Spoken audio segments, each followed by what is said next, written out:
มาแล้วทุกท่าน Isuzu D-Max ปี 2014 เป็นรุ่นพิเศษรุ่น X Series ทุกท่านเด้อทั้งในจะเป็นสีดำตา LED งามๆแบบนี้เด้อ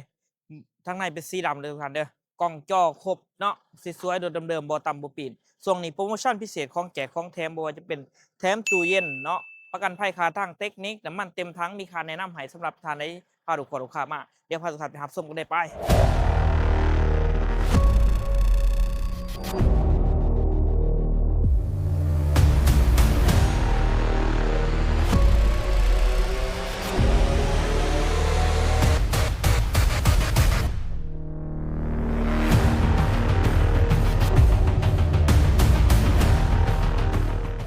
สบายดีทุกท่านเหมือนเจ้าของเขาเอง JN ดาวคาโดดาวขับ JN โจนัสจะสอนเหมือนนี้มีรถเข้ามาใหม่เด้อทุกท่านเด้อเป็น Isuzu D-Max เนาะเป็นตัวสูงสีประตูเนาะงามๆปี 2014สีขาวหมวกกล่องจอครบเป็นรุ่นพิเศษเนาะรุ่น X Series นะอันนี้สีสวยเลยงามๆเนาะไปบนเฮติกล่องจอครบคันนี้อ่าสดผ่อนเท่าไหร่เป็นเดือนเป็นปีไหนราคา400ป้ายเนาะ 485ล้านกีบเอาแท้ก็ต่อรองโอ้ร่มกันได้เนาะสำหรับท่านใดที่พาลูกค้ามาซื้อรถซื้อร่างมีค่าแนะนำให้เด้อคัน1 ล้าน55ล้านกีบเมื่อเบิ่งตัวจริงก็โอ้ก็ร่มกันได้เจ้าเนาะสวยเลยเบิ่งมองไปทำกันเนาะให้มากระทักมาได้ก่อน733ตัว679เดี๋ยวพาทุกท่านไปเบิ่งรถข้างในกันเลยเขียนมาเบิ่งข้างในเนาะข้างในจะเป็นสีดำงามๆเนาะพวงมาลัยสวยๆเป็นสีดำตาบล็อกโบโลเนาะให้ดอกเพลานนี่สีดำหมดเลยเนาะ รุ่นพิเศษจะเป็นสีดำจะเป็นเบาะผาเดิมจากโรงงานลำตัดแรงแบบนี้เกี่ยวกับปุ๊กเนาะหาสปีดได้คันนี้สีสวย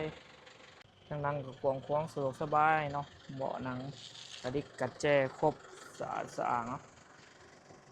จักดีแอร์เย็นทรงหลอกทรงร่างแน่นเกี่ยวกับปุ๊กประหยัดน้ำมันสุดๆจอเดิมๆมาแต่ห้องงานเนาะตับดอกโบโลงามเลยกระแจ3 หลอกอย่างยังไม่แม็กงามเนาะแว็กปี19เด้อ เบื้องหลังกระบะแม็กไดเนอร์แต่ว่างามเนาะรถใส่งานหน่อยสีสวยเลยเลือกสีสวยงามๆเนาะข้างหลังสะอาดเด้อสีดำอนามัยง่าย